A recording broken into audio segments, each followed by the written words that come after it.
자, 이번 시간에는 인공신경망 실습 중에서 그 손실을 줄이는 과정에서 확률적인 경사하강법이 무엇을 말하는지 한번 설명을 들어보도록 하겠습니다. 우리가 보통 경사하강법, 그레디언트 디센트 방법을 쓰면 배치 방법으로 실행합니다. 여기서 말하는 배치라는 건 뭐냐면요. 단일 반복에서 기울기를 계산하는데 사용하는 데이터의 총 개수를 의미하는 단어입니다. 이 얘기가 무슨 얘기냐면 우리가 방금 그 이전 그 강연에서 살펴보았듯이 그 경사하강법에서는 기울기를 알아야 되고요. 그 기울기라는 것은 그 비용값의 기울기인데 총 비용의 기울기를 우리가 계산할 때 훈련 자료를 모두 사용하는 것을 배치 메소드라고 부르는 겁니다.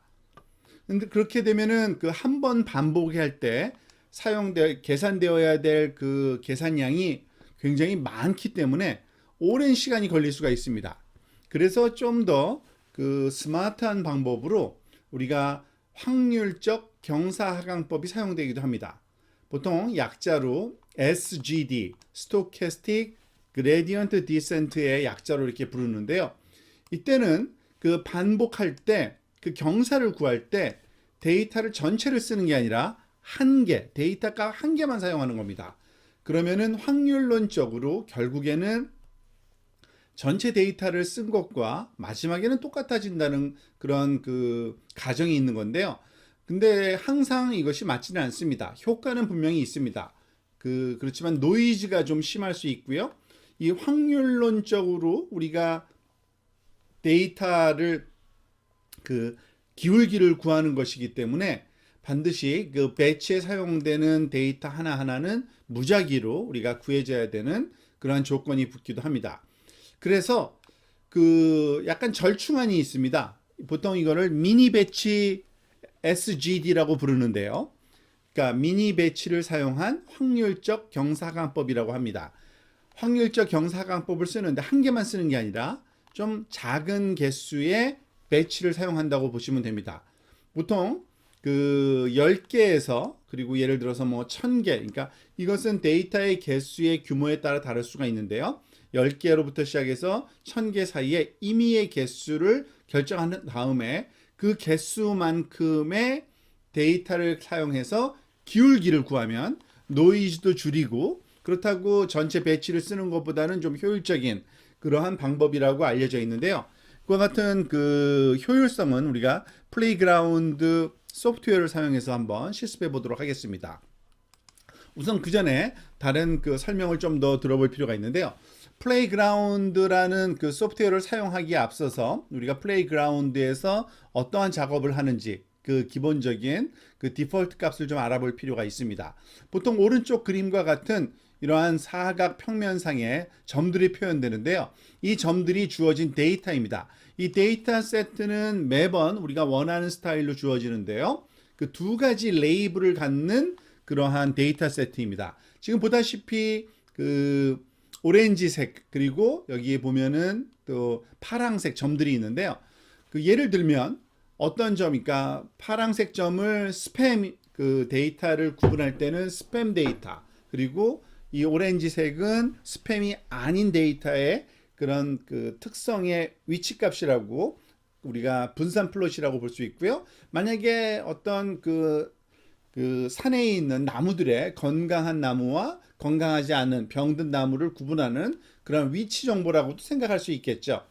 그러한 것들은 그 우리가 이 두 가지 서로 다른 그러한 레이블을 갖는 데이터를 나누는 경계를 구하는 지금은 아직 그 솔루션을 구하지 않은 상태의 데이터만 보여주고 있는데 이 경계를 구하는데 다양한 초매개 변수, 하이퍼 파라미터를 조절해서 우리가 구하게 됩니다. 뭐 학습률이라든지 아니면 배치 사이즈라든지 아니면 뭐 또 다른 다양한 그런 그 하이퍼 파라미터를 조정하게 되고 그것을 우리가 마음대로 조절해서 실험할 수 있는 그러한 그 인터랙티브한 소프트웨어가 플레이그라운드라고 이해하시면 되겠습니다.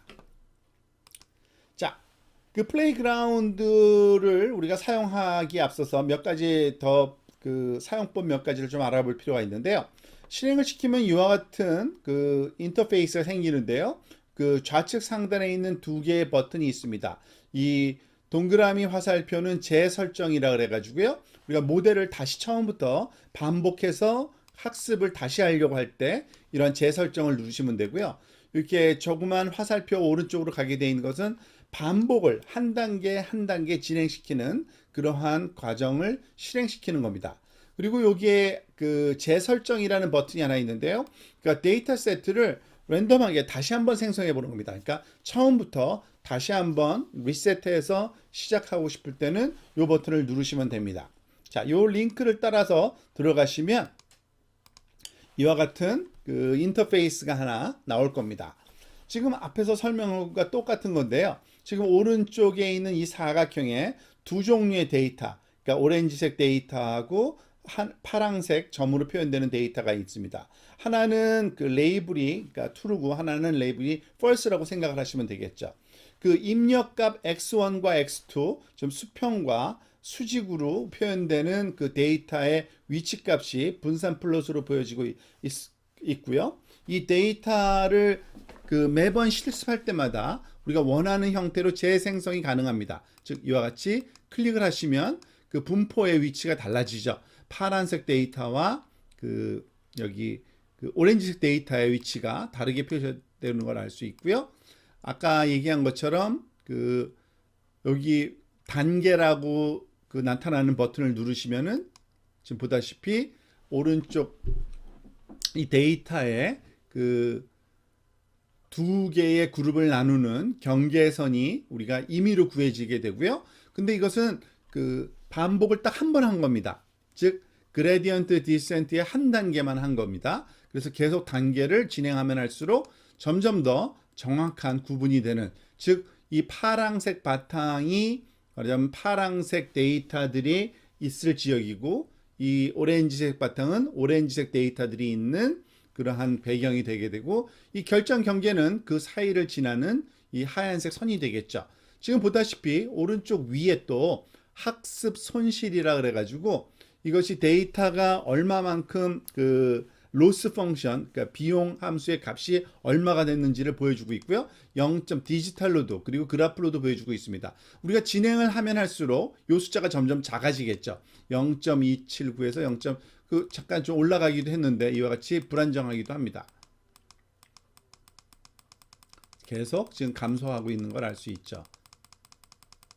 자, 이것이 감소가 잘 안 된다면은 좀 재설정해서 데이터를 다시 얻어서 다시 처음부터 리프레시해서 여기에 그 네트워크 재설정을 해서 실행하면 되고요.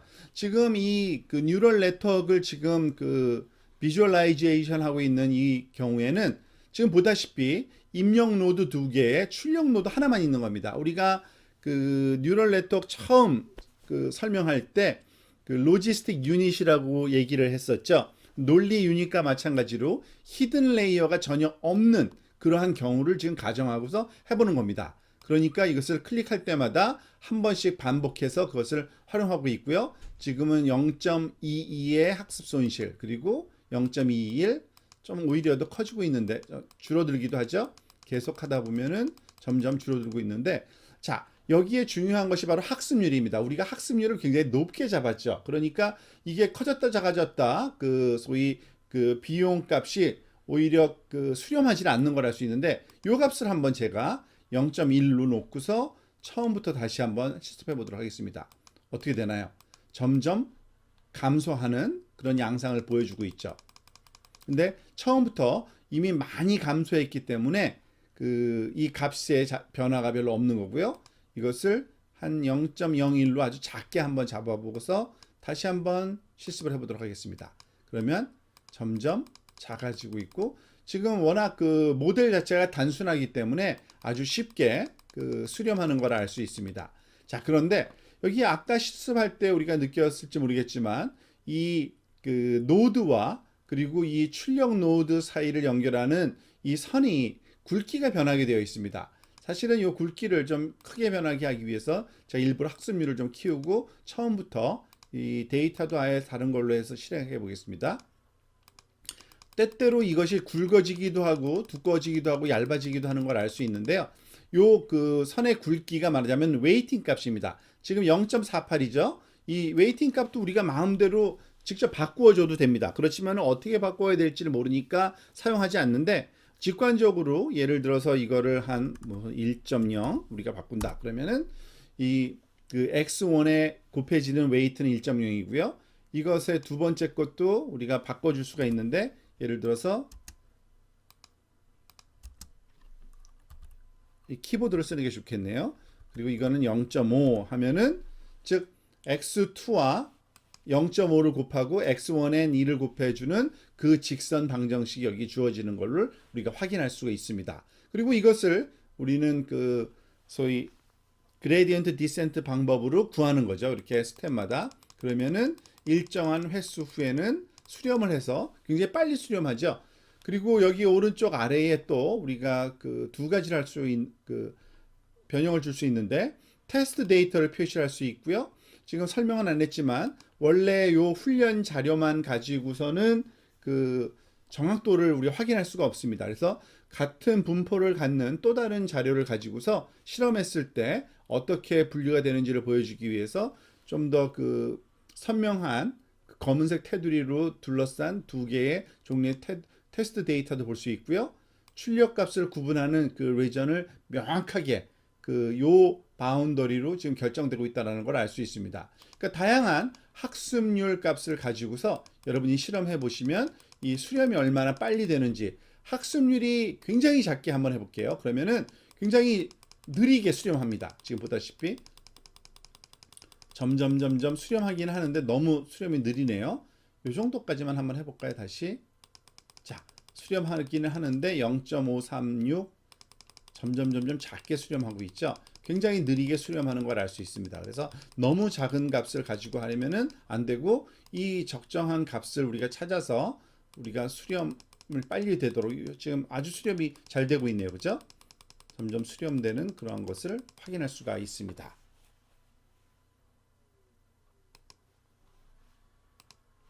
자, 여기서 요청하는 몇 가지 그 작업을 한번 우리 그 뉴럴 네트워크 플레이그라운드에서 실습을 해보도록 하겠습니다. 그 오른쪽 상단에는 학습률 메뉴가 있고요. 아까 봤죠? 그 3이라는 값이 매우 높게 되어 있는데, 이 단계 버튼을 누르면 요 3이라는 학습률을 가지고서 얼마만큼 그 우리가 학습이 되는지를 그 비용 값에 그 감소하는 확률을 그 값을 모니터링 함으로써 확인할 수가 있고요. 그렇지만은 때때로 모델이 수렴한 것처럼 보인 후에도 불안정성을 가질 수가 있습니다. 우리가 알다시피 뉴럴 네트워크 자체가 그 소위 선형 함수가 아니기 때문에 비선형 함수에서 나타나는 불안정성은 조금 때때로 가질 수가 있습니다. 자, 그래서 이 선의 굵기를 보면은 해당 특성의 가중치를 알 수 있는데, 선이 두꺼우면 가중치가 높은 것이라 그랬죠. 다시 한번 우리 돌아가서 이걸 리프레시 하고서요, 그 제일 처음에 했던 3이라는 학습률을 가지고 실습을 한번 해보도록 하겠습니다. 자, 지금 보면은 선이 굉장히 굵어지죠. 그 선의 굵기가 9.9, 요거는 2.3. 뭐 그런데 지금 보면은 오히려 값이 손실이 커지기도 합니다. 그죠? 그 얘기는 굉장히 불안정한 학습률을 갖고 있다. 너무 커서 그런 거고요. 우리가 학습률을 아까 봤더니 한 0.003 정도였나요? 다시 리셋하고서 다시 한번 하면은 제법 안정적인 그러한 수렴을 하는 것을 확인할 수가 있었습니다.